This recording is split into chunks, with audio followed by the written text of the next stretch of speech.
I'm James Helder. Welcome to Full Court Football 24. Quite privileged to be joined by elite Premier League referee, none other than Mark Halsey. How are you, Mark? I'm fine, thank you. Yourself? Yeah, very well, very well. Can't complain. It's proper snow in here. I'm guessing Is it? It's warm where you are. You've got all the... Yeah, it's not too bad here. Looks like you could do with a haircut, pal, but yeah.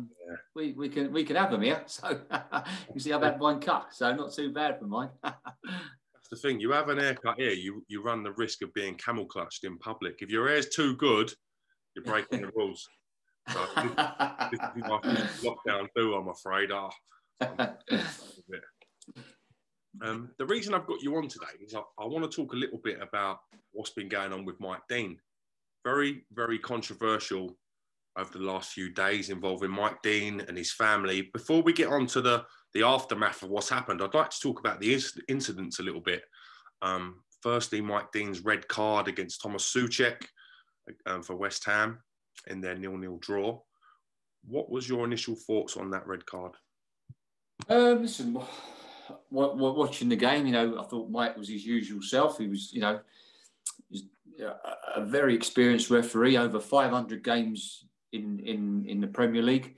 And listen, some people like him, some people loathe him. But what you've got to understand is he's one of our better referees. And obviously, watching the game live as I did, I saw Thomas Souček and Mitrovic come together. They were jostling, and then you could see Souček just try and lift his arm out of the way so he could get it over the top of him. And Mike Dean's looking straight at this. There's no doubt Mike Dean is looking straight at this incident. And as far as he's concerned, it's a complete accident. And that's the way I saw it straight away. Mike was just going in to make sure he was all right, just calm things down. And obviously, he gets a shout in his ear. Unnecessary interference from the VAR official, Lee Mason. Of course, so then they're watching it. He's watching it. I think it was over 20 times they'd watched the incident. And then eventually, obviously, Mike has to he takes Mike over to the screen, or the monitor, I should say, and then you know what's going to happen. And Lee Mason must have convinced him. My take on it being in Mike's position, Mike wasn't going to send him off. He didn't want to send him off. I think he was talked into it by the VAR official, Lee Mason. That's what I get out of this. And of course, once he comes away from the monitor, he's going to send Thomas Souček off to everybody's amazement. So I felt for Mike, really, because although the on-field referee still makes that final decision, even though when he goes over to the monitor, I feel he was pressured into making that decision by Stockley Park. I would just like to have seen Mike be more stronger with the VAR officials. Say, no, I'm not going to. For me, that is not a red card. That is totally accidental, and got on with the game. But there was pressure somewhere from Stockley Park. Had to be pressure. And everything else, one thing led to another, and then off he went. And obviously infuriated David Moyes, Kevin Nolan, the coaching staff, and obviously the manager. So they were furious. And to be fair, they had every right to be, because it wasn't an act of violent conduct. I mean, if I just read you, I'll just say to you what the law is regarding Law 12. And violent conduct, okay? Violent conduct is when a player uses or attempts to use excessive force or brutality against an opponent when not challenging for the ball, or against a teammate, team official, match official, spectator, or any other person, regardless of whether contact is made, okay? Now, in addition, a player who, when not challenging for the ball, deliberately strikes an opponent or any other person on the head or face with hand or arm is guilty of violent conduct, unless the force used was negligible. Now, so that the crime didn't fit the punishment because that was an accident. That wasn't a deliberate act of violent conduct. Okay, even Mitrovic said that himself. So, you know, as I say, I think Lee Mason has caused this. On field, I'm saying he's caused this on field because he should not have got involved. It's not a clear and obvious error. It's not an act of violent conduct. So the VAR official, Lee Mason, should not have got involved. When you look at Mitrovic's reaction, obviously appealing for Souček not to be sent off, do these things have to be taken into consideration? Or is it literally, these are the rules, this is the contact, he's got to go? No. I mean, obviously, you don't listen to player reaction, but sometimes it does tell you something. But I mean, if you look at Mitrovic, I mean, his actions, the way he went down, didn't help the situation. You know, so really, you say to Mitrovic's got to look at himself as well, the way he went down. I think perhaps if he stays on his feet, who knows what would have happened. I mean, Lee Mason got involved. We don't know, but one thing I do know is that Lee Mason should not have got involved in that situation because it wasn't a clear and obvious error from Mike Dean. Unfortunate for Mike because obviously, we're going to talk about now what the repercussions was of that decision. And to be fair, I mean, listen, we all have bad days at the office. We all have bad days, everybody. And unfortunately for Mike, he's refereed over 500 games. Yes, we've all made mistakes. He's made mistakes over those 500 games. But unfortunate for Mike, it's been documented that he's made 2 in a week. Well, and he has, because both red cards were overturned. And obviously no referee wants that to happen to him, twice in a week. So he didn't really need that interference from Lee Mason on that situation. Forward Manchester United, Southampton. Jan Bednarek gets sent off for a foul on Marshall. Man United run rampant, win the game 9-0. Big call from Mike Dean involving the decision to send him off. What are your thoughts on this call? Yeah, another one. Listen, look, in real time, I think any one of us, yourself included, in real time, would have given a penalty. Because the game's so quick, it's hard, and that's the beauty of VAR. That's why VAR is in place. Minimum interference, maximum benefit, and we're not seeing that at present.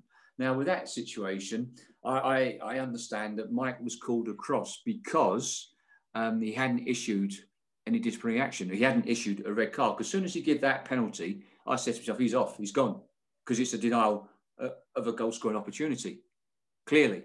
And so I think that's why he's been brought across to look at the monitor, because he's not issued no disciplinary action by Graham Scott. And I really believed he was going across to look at that, to change his decision. But when he came back and showed the red card, then I know that's why Graham Scott called him across, because initially he didn't show any card. Like he didn't show a red card to Thomas Souček straight away. So both VAR officials have got both instances wrong, and it's just such a shame, for Mike Dean. What Graham Scott should have been telling Mike Dean was that Anthony Martial has deceived the officials on that situation and should have cancelled the penalty, and there shouldn't have been a red card anyway to the Southampton defender. And in my opinion, Martial should have been cautioned for simulation and deceiving the referee. So it's unfortunate that Mike Dean's had 2 of these in a matter of days. But for me, both VAR officials have been way below the standard that's required. Quite interesting. Obviously, Mike Dean's the main referee, so he's going to get... Yeah, obviously, the Mike Dean's the main referee, and the final decision is made by Mike Dean.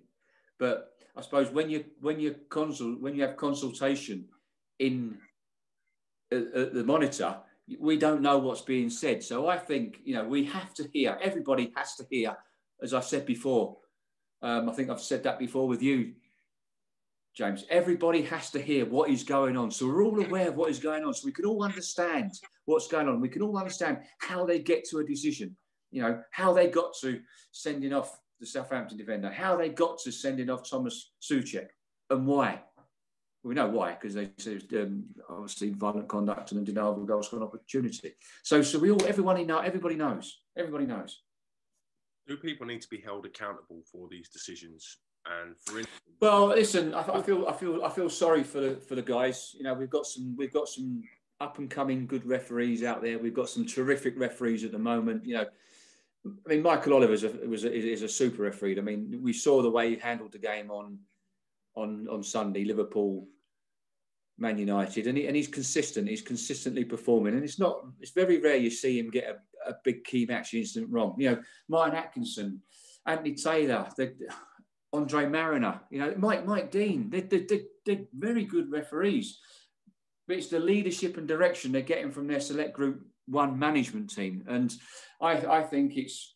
You know, people are saying that the standards of our officials are on a decline. Well, they are. I wouldn't disagree. I could not argue with that. I agree. It's the standard of officials, or the way, you know, is declining, and that's not their fault. That's down to, as I use the phase that, you know, I played the game, and you know, excellent football coaches turn average players into good players into excellent players. That's no different with referees. That is no different with referees. But unfortunately, we haven't got the skill factor in our coaching abilities. It's way below what it should be. We haven't got the skill factor in how to manage a dressing room. So a group of 18 referees is a dressing room. So I don't think they've got the skill factor how to manage these guys. Some guys need a kick up the backside. Some guys need a bit of loving. You know, we've all been there. I've been there. So I think that's sadly lacking. I don't think they know how to do that. So yeah, listen, there's lots of other reasons I think that you know why our standards are dropping. But the buck stops with the PGMOL management on the decline of. Steady decline of refereeing standards throughout the leagues, you know, from non-league, you know, from grassroots right up to the top, to be honest.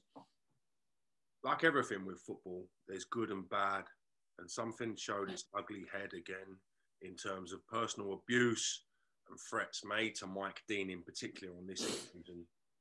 It's not acceptable. It's not right. The man's had a couple of bad days at work, as we've spoken about. For him to then receive heinous death threats, social media bullying of his family and everyone around him, I think it's disgusting. Firstly, I'd like to get your thoughts on it and how you think Mike Dean's handling everything that's happening. Listen, James, listen, I let me just firstly say it's absolutely despicable what has gone on. And, you know, these people need to be brought to book and face stiff penalties. I know exactly what Mike Dean is going through. I've been there. I've been subject of, you know, online abuse from myself and my family on two occasions. One at the end of, towards the end of my career, refereeing a big Northwest game, and then obviously just right at the end of my career when I become a pundit and working in the media. You know, the first bit of that I received was after the game, and it was, you know, obviously I just battled cancer. My wife was battling leukemia, and it was some of the stuff. Some of it was just horrendous, and you know, wanting my cancer to come back and kill me, my wife to die of cancer, and my young daughter to get cancer and to kill her, amongst the death threats, and it was absolutely horrendous. You know, my wife was in tears, and you know, I know exactly what the family are going through, and it hurts, and I think that's one of the reasons why it wasn't the whole reason, but it was one of them where I started thinking, do you know what, Mark, is this worth it? Is this worth it? And that's when I started to think, do I really need this game? You know, listen, it's good money, but listen, there's more important things in life than money to me. And the second bit was when, I mean, I got some horrendous tweets, which I screen checked. But going back to the first one, I mean, obviously reported to the Great Manchester Police, and they took action, and people were brought to book. And the second piece was, I mean, I can't say to you on this show what was sent to me via Twitter. It was horrendous. It was, it was involving my young daughter and my wife. I mean, as a referee, you know what you're going to get. You know you're going to get abused on the football pitch. You don't mind that because they pay their money and they can shout what they want. You know, you can take that. We're normally mentally tough. We're mentally strong. That's why we get to the top. I ain't got no problem with that. But when it then comes to my family and I suppose Mike Dean's family, you then think this is not right. And once again, I went to Greater Manchester Police. They were fantastic. As I said, I cannot say on this show what they wanted to do to my young daughter and my wife. It was, I can imagine you're thinking about what it was, but I'm not going to say because I can't on this show. But to be fair, Greater Manchester Police were fantastic. They went to Twitter because they wanted to arrest and take these to court to be charged. Twitter would not supply Greater Manchester Police with the account holders. Absolutely deplorable. So they couldn't take any action. And that's why I think like the social media platforms like Twitter, Instagram and Facebook have got to do a lot more now to police their sites, because we cannot have this. You know, poor Mike Dean, he's a lovely guy, good referee, you know, just shouldn't happen. It's deplorable, absolutely deplorable, and we need to take action. The government needs to bring in their own. I mean, you know,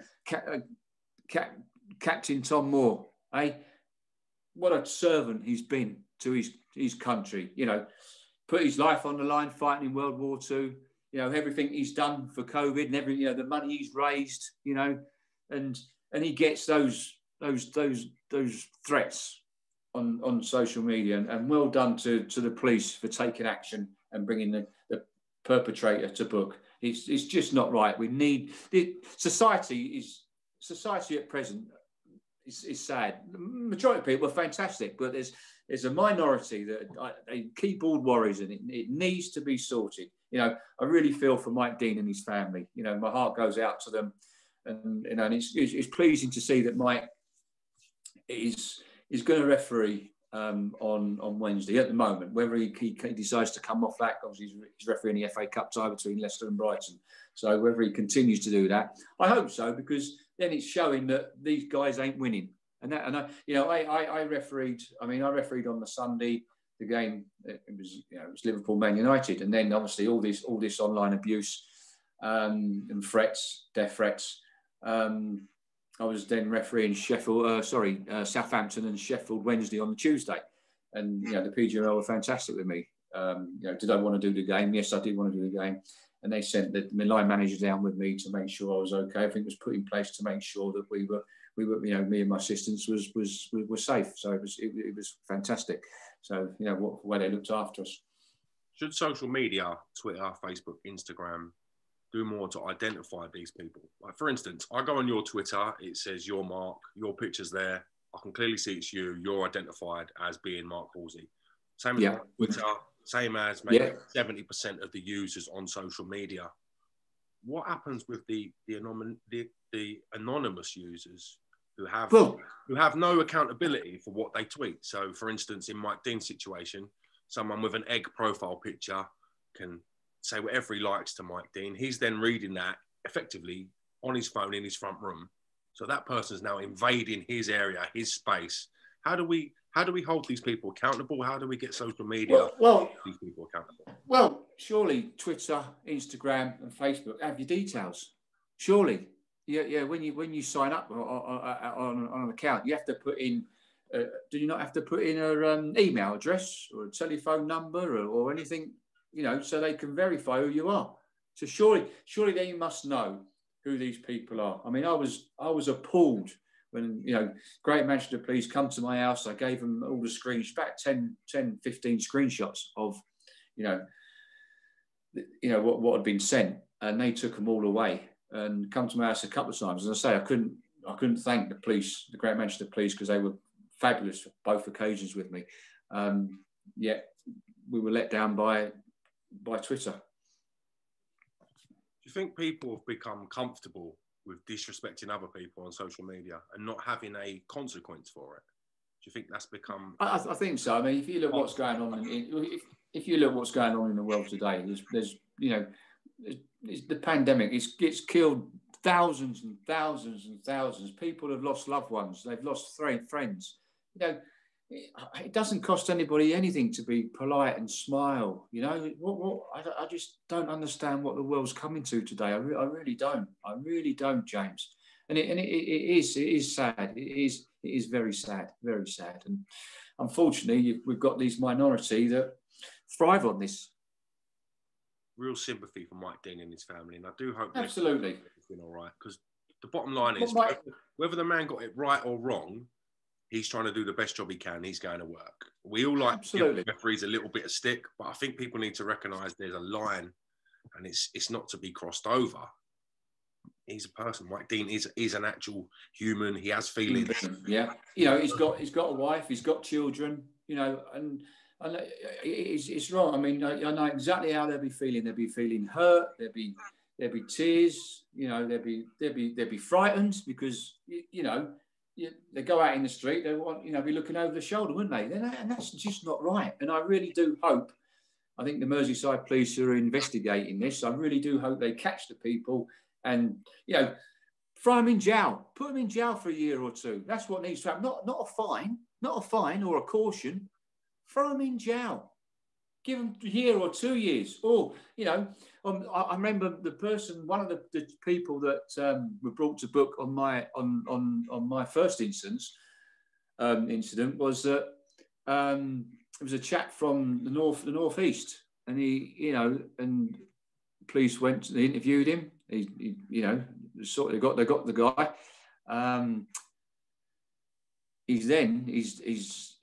His workplace got involved because this guy that worked there, and he was losing his job.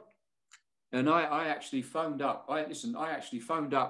He worked in a sports complex. I actually phoned up and spoke to his boss and said, please don't sack him. Let this be a warning to him, because he had a family as well. I didn't want him to go out and lose his job. Let this be a warning that you can't do this, and then if it happens again, you will lose your job. And I have to say, I'm not going to mention names and everything, but I got an absolutely fantastic, brilliant, emotional letter from this guy. Well, he was apologising for his actions, and he'd seen the error in his ways. In the way yes. And he even admitted that his nana was battling cancer herself. That's what I mean. I don't get it. Why people feel the need to be so vile on social media? Yeah. What I would say to people, I don't like being called fat by my social media followers. I don't like them mocking my. I would say you're ugly. You're not only fat, you're ugly. I don't like them mocking my body. Only joking. The point is though, when does that become offensive? Where is the line? Where does that become offensive? Where I think draw the line. That's what I think once it impacts on your family. I think once the threats, and I think it crosses that line once you get that one death threat, that's when it crosses the line. We all get abused. I still get abused now. No doubt you do on social media. But you never see me abusing someone back. And I just respect your opinion. Thank you. Please stay safe, and people are entitled to their opinions. No problem with that. I ain't got no problem at all with that.